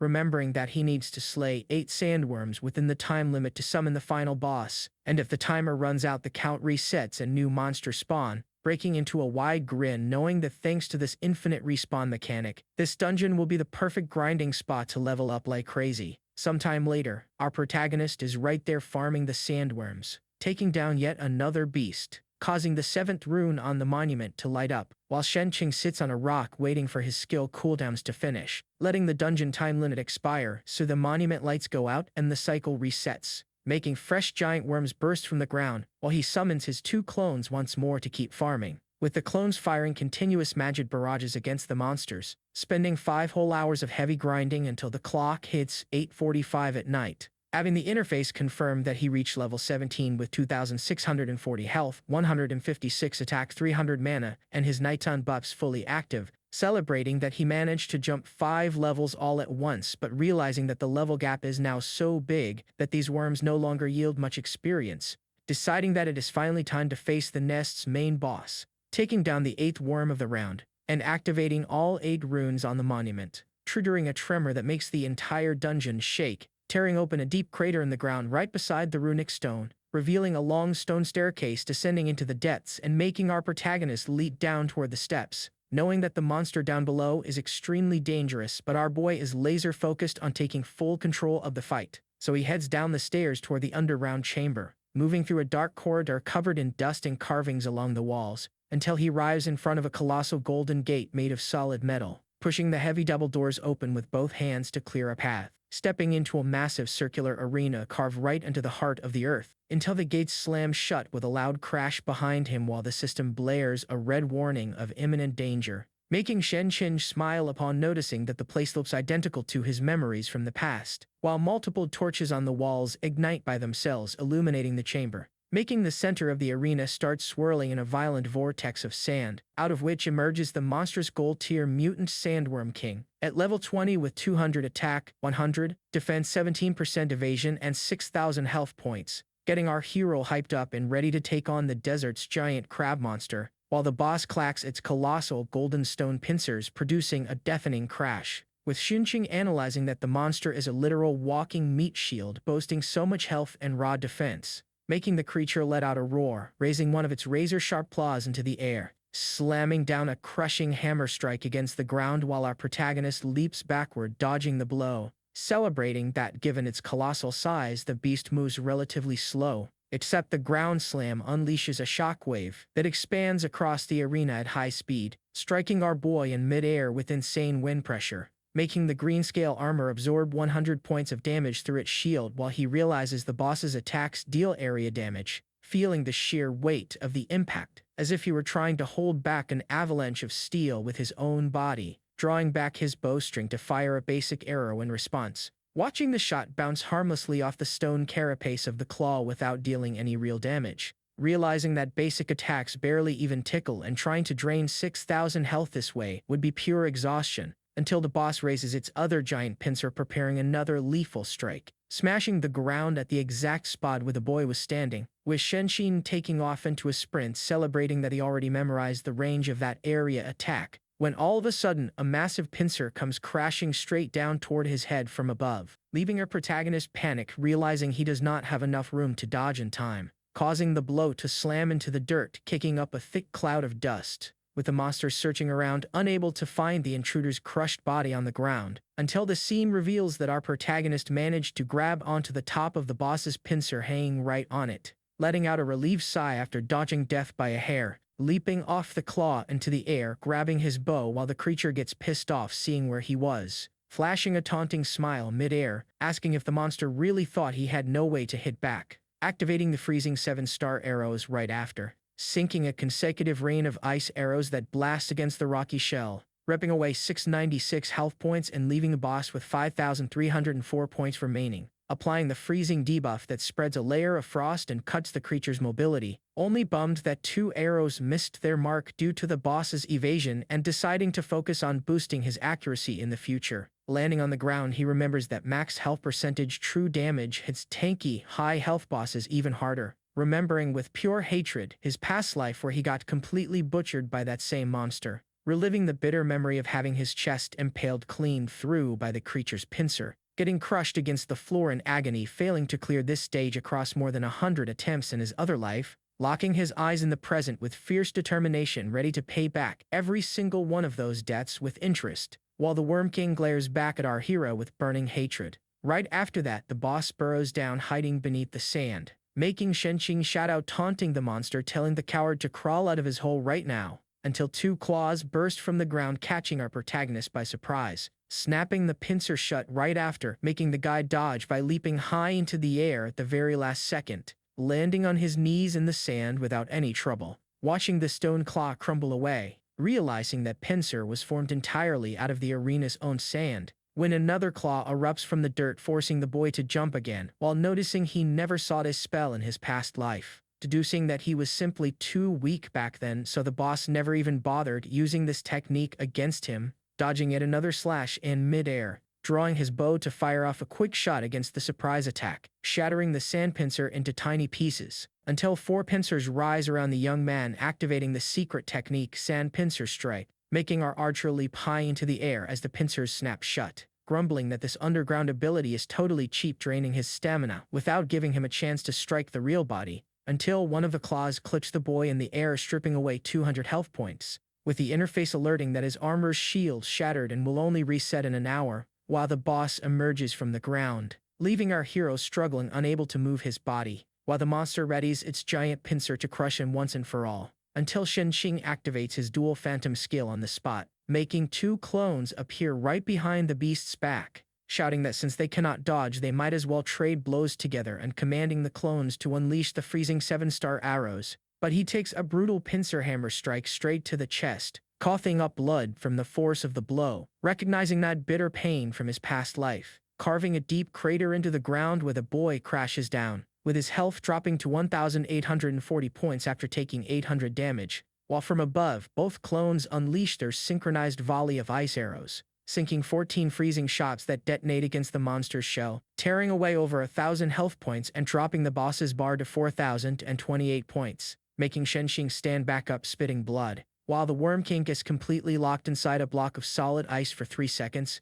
realizing he needs to capitalize on this opening to land a fatal blow, pulling back the string of the armor-piercing bow with everything he has, except the ice shatters and the monster breaks free, roaring in fury, taking a direct shot to the face right after breaking out of the freeze, making the boss slam its claws into the dirt, sending boulders flying everywhere while the boy dodges, diving back into the ground to try pulling off the exact same dirty trick, with our protagonist knowing that taking 2 more hits of that scale means game over, when a sand pincer emerges from the ground trying to surround him, making the boy leap out of the pit backward, dodging the first pincer, only for another one to rise right behind him, lunging forward immediately after, grabbing him in midair, making the Worm King cackle in victory, thinking it captured the intruder, staring down at its trapped prey, until the captured body dissolves into blue runes, revealing it was just a clone whose duration ran out, while the real Shen Qing stands safe and sound on the rim of the crater, laughing at how dumb the monster is, blasting into the air like a rocket, and landing firmly right on top of the boss's armored head, drawing his bow with a grin from ear to ear, saying that using a clone to bait out a crab worked like a charm, and immediately attacking the monster with his bow, delivering a rapid flurry of strikes, complaining that firing arrows from point-blank range is way too inefficient and deciding he needs to learn a melee combat skill down the road, until the monster launches into a massive leap straight toward the ceiling, aiming to crush our hero against the cave's stone roof, making our protagonist leap backward at the very last second before impact, landing cleanly on the arena floor, breathing heavily, admitting that this creature is an absolute pain to deal with, while the Worm King clings to the ceiling walls shrouded in a dark mist, making its eye flare with a blazing red glow, with Xianqing staring down the monster with a sharp grin, deducing that this giant eye is the boss's true weak point, until the system flashes a desperate red warning announcing that the monster is about to unleash a lethal full-screen skill. But just a few seconds before the warning, our protagonist smiles, thinking the boss made things easy by climbing so high and exposing its weak spot, drawing his bow toward the ceiling, remarking that the monster was actually pretty generous. Except that very second, Xinjian's eyes go wide, realizing something is terribly wrong, when the system triggers a red danger alert announcing the ultimate skill Raging Tornado, which covers the entire screen, dealing 100 damage per second, causing blindness and movement restriction for 50 seconds, making multiple massive sand twisters erupt across the arena, boxing our archer in from all sides, kicking up a violent and deafening sandstorm that swallows the entire underground hall, with our protagonist shielding his face, trying to endure the fury of the slicing winds, taking 100 damage every single second while his health plummets down to 1,030 points, realizing how ridiculous this continuous area spell is, knowing that even with 4,000 health an ordinary player could never survive this 50-second storm, while the Worm King's eye gleams up high, relishing the slaughter inside the gale, letting 50 long seconds tick by as the dirt hurricane reaches its peak destruction, until the winds finally settle and the dust clears across the arena floor, making the giant beast look down, puzzled, finding the center of the arena completely empty with no trace of the intruder's corpse, until a hand suddenly reaches out, letting Xianqing leap straight out of the ground, and with 1,040 health points remaining, mocking the monster's baffled expression by explaining that, thanks to the sand getting loosened by the wind, it was easy to dig a hole and bury himself to dodge the storm, admitting that if this attack had landed on solid stone ground he definitely would have died, remembering the moment when the hurricane started spinning with full force, where he felt the sand giving way beneath his boots, having the genius realization that the ground had turned soft, digging for the dirt with his bare hands at maximum speed, burying his own body under the sand to shield himself from the storm's damage, leaving the Worm King fuming with rage, calling our protagonist a despicable cheater. Man, this boss literally did the exact same thing when it hid underground and used sand pincers to grab our hero. Talk about hypocrisy, with Xianqing flashing a confident smile, letting him know that now it is his turn to attack, prepping his bow to unleash the freezing 7-star arrows, firing 7 guided ice shots straight up toward the ceiling, making the monster raise its giant claw to block the assault, taking multiple glancing hits against its rocky pincer, letting out a smug laugh, thinking it deflected the strike with ease, until the snowflake icon shines in the air, triggering the stacked freeze effect, with our protagonist saying he knew the beast would block, but the freezing debuff is impossible to resist, freezing the Worm King completely inside a solid block of ice for 3 seconds, making the paralyzed creature lose its grip and plummet from the ceiling in freefall, with our hero celebrating the golden opportunity that just opened up, realizing he needs to move the frozen pincer out of the way to expose the monster's eye, firing a precise arrow right at the tip of the stone claw, shattering the ice layer and knocking the pincer aside in midair, leaving the central golden eye wide open during the fall, activating Dual Phantom, materializing both clones instantly by his side, coordinating a synchronized barrage of 7-star ice arrows, aimed right at the creature's unprotected eye, landing multiple brutal critical hits that reduce the monster's health down to 1,012 points, making the boss crash hard against the floor, left with only 810 health, with Xianqing charging full speed toward the downed beast, leaping up and landing right on top of the creature, He even taunts the monster saying he can try whatever trick it wants because the victory is already decided, until the Worm King rolls its massive body on the floor groaning in agony, ending up belly up in total surrender while the young man asks if it still has the strength to fight. But the monster's eye wells up with pathetic tears begging for a quick death, with Shen Qingqing chuckling upon seeing that the creature lost all its fighting spirit after getting humiliated, pulling back his bowstring with zero mercy, warning that he will not hold back his damage, firing a silver-piercing arrow in a straight line, driving the shot right through the middle of the boss's pupil, wiping out the Worm King's remaining health as it disintegrates. Man, this boss was so pathetic for giving up like that. Having the system congratulate the gold boss kill and the completion of the Sand Village quest, pushing our protagonist straight to level 20. On top of dropping a glittering mountain of gold coins, gold and silver chests, along with a magnificent purple chest in the center of the arena, leaving Shen stunned upon spotting an epic tier chest glowing among the loot. Discovering the epic tier item, Bone Ash offering for level 25, which consumes mana to absorb ashes from common enemies and summon them for 5 seconds to cast skills in battle. The protagonist examines the item's potential to summon elite monsters and flip tough fights, but weeps in frustration upon remembering he needs to hit level 25 to actually equip the piece. Checking the remaining rewards, where he received 12 crystal coins, 30 gold coins, and 17 micro-energy crystals to upgrade gear below silver tier. Finding the resource neat, but knowing that with his active evolution talent these crystals are not strictly essential for him, revealing the silver tier motivation boots exclusive to archers, which increase movement speed by 10% and grant 20% accuracy when standing still, celebrating arrival of the perfect footwear for his class, equipping the boots on the spot and feeling his hit rate shoot up dramatically when a golden glow emerges from the chest dropped by the boss, announcing that for being the first to slay a gold tier boss he received an exclusive gold tier chest, making our protagonist reach out his hand to open the container without wasting a second, unleashing a booming thunderbolt that tears through the dungeon roof, unlocking a brand new ability, the gold tier power strike, which after charging for 3 seconds fires a shot dealing 800% attack power with a range of 2,000 yards and a 30-second cooldown, leaving Qingqing thrilled upon realizing he just swapped a short-range shotgun for a true sniper rifle, capable of taking down targets from a distance in a single shot, opening his stat panel with a voice command, checking that he reached level 20 with 2,970 health, 171 attack, and 330 mana, viewing his complete new arsenal with his ice spells, power strike, clones, and active evolution, celebrating that upon turning in the quest he will collect the Royal City Pass from the village chief to head straight to the capital, when suddenly, an on-screen alert warns that he has been playing for 8 continuous hours and will be forcefully logged out by the system, catching our protagonist off guard, not wanting to stop right now, watching his virtual body dissolve into data cubes, while complaining that he still had plenty of grinding to do. Shutting down the luxury pod in the hospital room, he takes off his helmet in real life, letting out a heavy sigh, fixing his posture in the wheelchair, checking the wall clock showing the date of March 25th of the year 2006 foot Shepherd 9 at 8 hours and 33 seconds at night, when the private nurse's voice calls out to him from behind, showing up dressed in a tight black dress and sheer stockings, letting him know with obvious intentions that dinner is served on the table, making Shen knit his brows, asking why on earth she is dressed like that on the job, with the blonde laughing nervously, asking if the young man did not like the look, saying flirtatiously that she has plenty of other sexy outfits in her closet for him to pick, touching our protagonist's chin, saying she will do anything to make him happy, but our protagonist coldly states that he has no need for any of that, sitting down at the dinner table to eat, accompanied by the assistant, finding it strange that his sister Xiaotong has not returned from college yet and suspecting whether the traitor Xiao Tianchai is cooking up another evil scheme,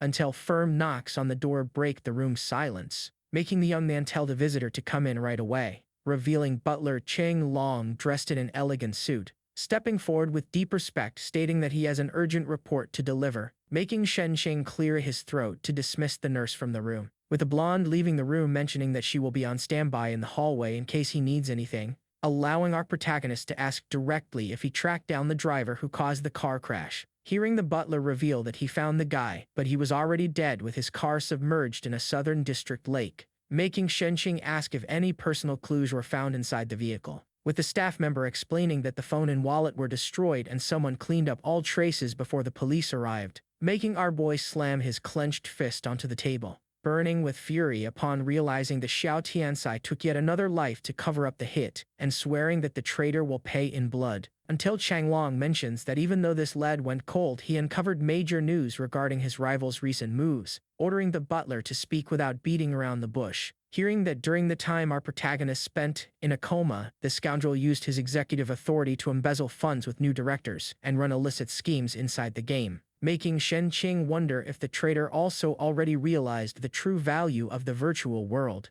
Until the bodyguard reveals that the villain actually used loan sharking to blackmail female college students and leverage the realism of Divine Path to force them into illicit services in-game, making our hero realize that this is exactly what that worm would do, with his subordinate suggesting reporting these corrupt schemes to the company board to strip Tianchai of his post once and for all, except Shen Qing shakes his head, warning that it is not the right time yet due to the lack of undeniable proof. Remembering that his rival could simply claim he was doing everything under Shen Qing's orders, along with the chance that the board has already been bought off with bribes, making the bodyguard ask what the next orders will be, with our protagonist telling him to just keep monitoring the enemy's moves in total secrecy, deciding that he will personally investigate this underground network in-game to dig up clues himself, pointing to the butler and asking what the name of the organization the traitor controls on the server is, with Chang Long revealing that the guild goes by the name of Paradise on Earth Chamber of Commerce. The next morning, our protagonist wakes up lying in his hospital bed, opening his eyes and looking over surprised to notice something different, coming face to face with the nurse dressed in formal business attire, with a pink suitcase ready to travel, making Shen Qing sit up in bed asking what she wants this time. Hearing the woman adjust her glasses and say with disdain that she already knows he got fired from the Sunrise Group and blew all his remaining cash on the game, crossing her arms and stating arrogantly that she will no longer look after a broke guy without a penny to his name, making the boy deduce in silence that over a month has passed since the accident, and Xiao Tianche used bribes to officially boot him off the company board, replying with pure coldness, thanking her for her services and telling the gold digger to get lost, making the assistant stomp her feet and leave, dragging her pink suitcase down the hall, celebrating in relief, thinking how lucky she is not to let some broke fool take advantage of her, while Shen Qing stays alone in the room in peace, staring at the ceiling, finding it weird that his little sister Xiao Tong still has not returned home, sitting in his wheelchair by the table where he finds breakfast with a note beside it, reading his sister's sweet message saying she made him a snack and had to leave early for class, eating his toast, remembering that in his past life the traitor tried to force her into marriage under the guise of funding his medical treatment,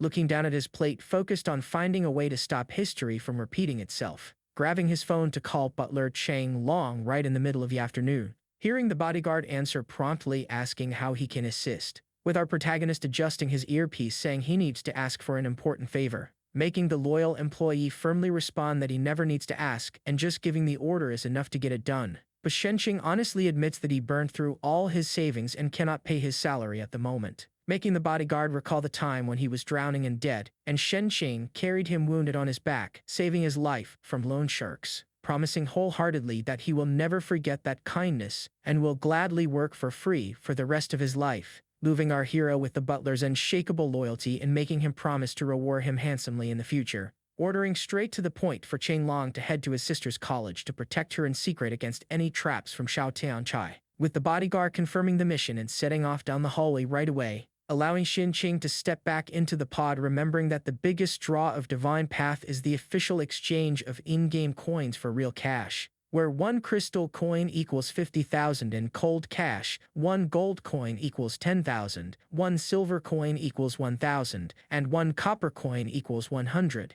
getting determined and resolved to farm as many coins as possible to rebuild his fortune, logging back into the game right after, and spawning in the starter village plaza, which now hits the mark of 1 million active players, noticing how the beginner town is getting increasingly prosperous and bustling, checking his quest panel to see that the Sand Village Guardian quest has not been turned in yet, deciding to hold off on turning it in since grabbing the pass and heading straight to a level 40 map might be way too risky, making it better to focus on golden gear first, cleverly deducing that this Paradise on Earth Chamber of Commerce must operate in the village with the heaviest player traffic, opening his inventory where he holds the silver serpent sword, the golden great sword, 14 crystal coins, 120 gold, 30 silver, and 7 copper, planning to sell the silver tier gear he does not use before the average player level rises and tanks the price of those items, walking through the commercial streets, passing by account boosting and equipment enhancement stalls, checking out guild recruitment banners and street performances across town,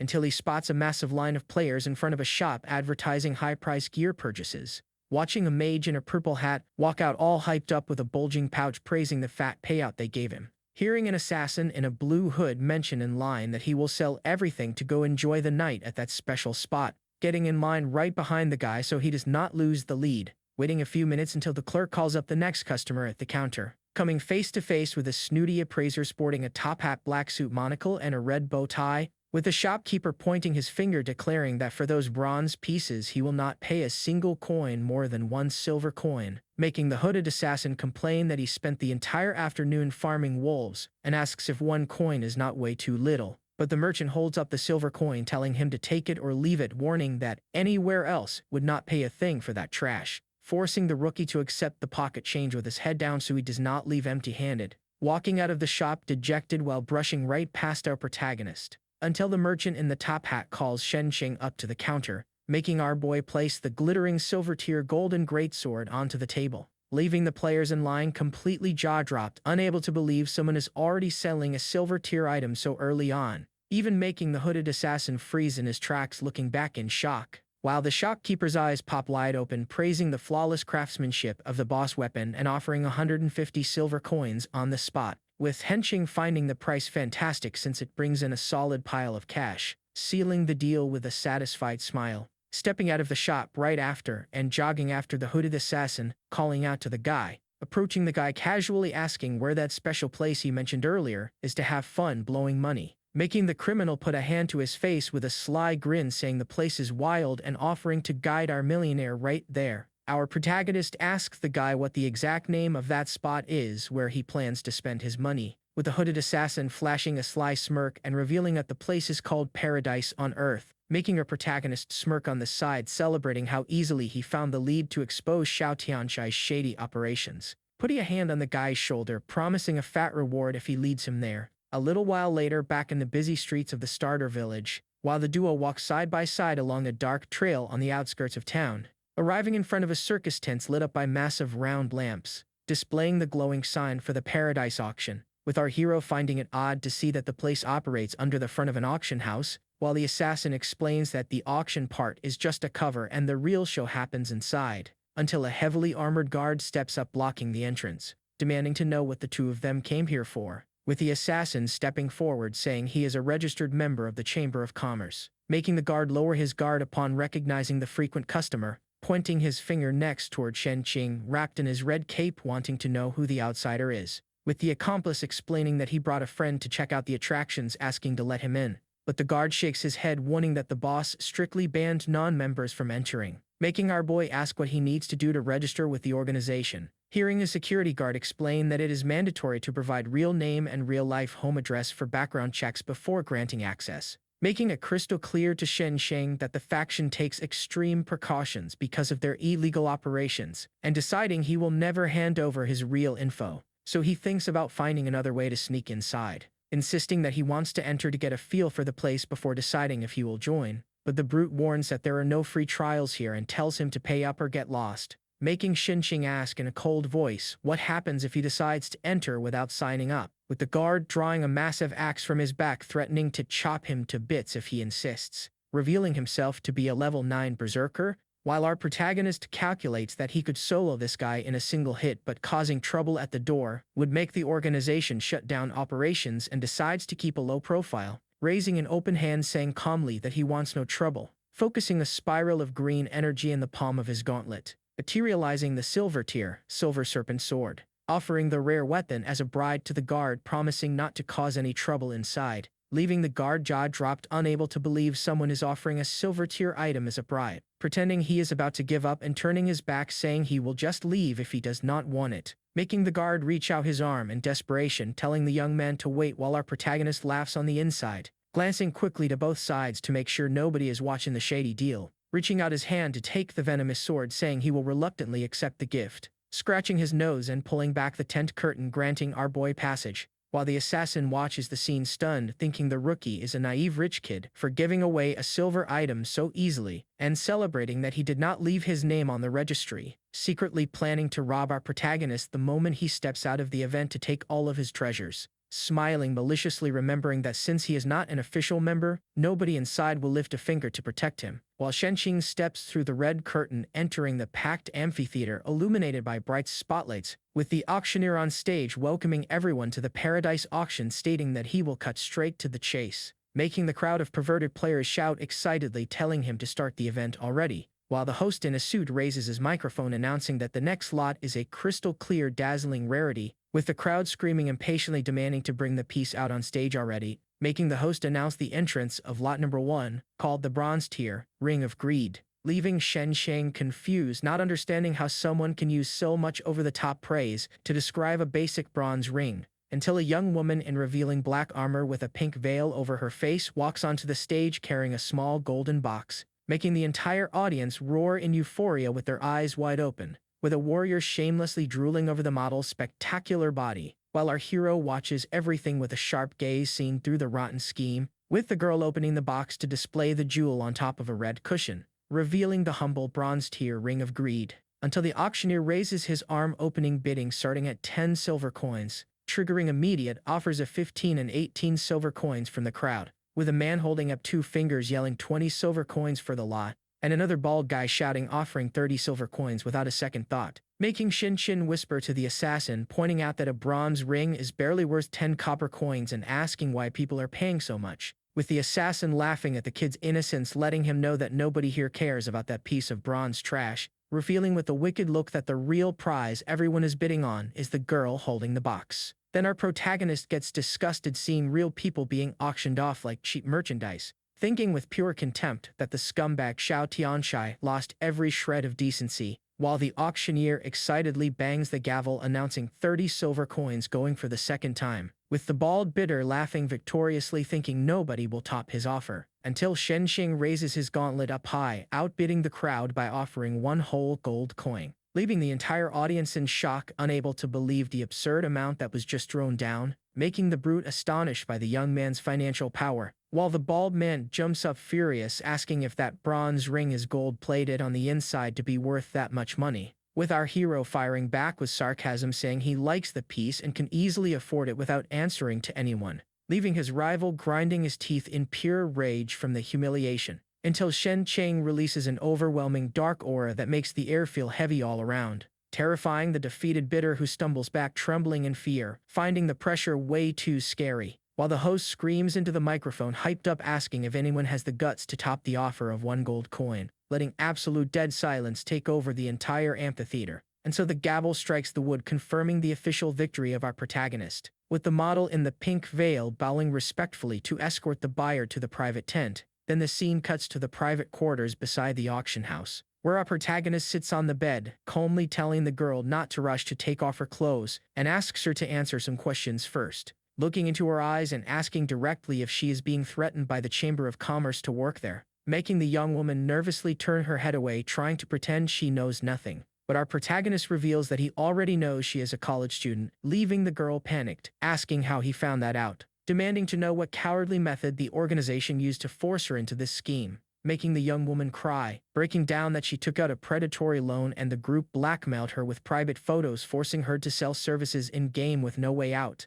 hearing her story with a heavy heart, but knowing he needs to act with discretion to gather proof against the traitor, since he would never let innocent girls keep falling into the hell set up by Xiao Tianshai, and decides to crush the virtual business on the spot, placing a hand on the student's shoulder, promising that he will help her break free from these threats forever, leaving the young woman surprised, asking why a stranger would be willing to do so much for her, with Shenqing smiling gently, mentioning that he has a sister the same age in college, and could never stand seeing her go through something like this, making the girl wipe away her tears filled with hope, asking what the plan is, with our hero simply asking her to play along and pretend she is part of the act, pulling back the tent curtain and storming onto the auction stage, shouting, demanding answers from management for the money he spent, making the bald customer laugh with a smirk, saying the kid was too fast in the room and now wants to make up excuses to ask for a refund, but Shenqing shoots back with dead seriousness, saying he will pay any price as long as the product is legit, making the hooded assassin ask confused if the organization sold him something fake, with our boy calling his companion an idiot for visiting such a disgusting and fraudulent place,